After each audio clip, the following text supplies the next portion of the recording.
הכביסה עדיין מלוכלכת, ריח הבגדים לא נעים.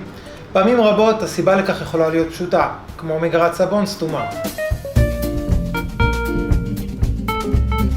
מגרת הסבון והמרכך עלולה להיסתם בשל חומרי הניקוי שמתייבשים בתוכה. המגרה נשלפת בכל מכונות הכביסה ומגיעה בשתי תצורות, מגרה נשלפת ומגרת קפיץ. נשלוף את מגרת הסבון והמרכך באמצעות לחיצה כלפי מטה על זיז הפלסטיק שממוקם במרכז. נשטוף את תאי המגרה משאריות הסבון ונייבש לפני החזרה למכונה.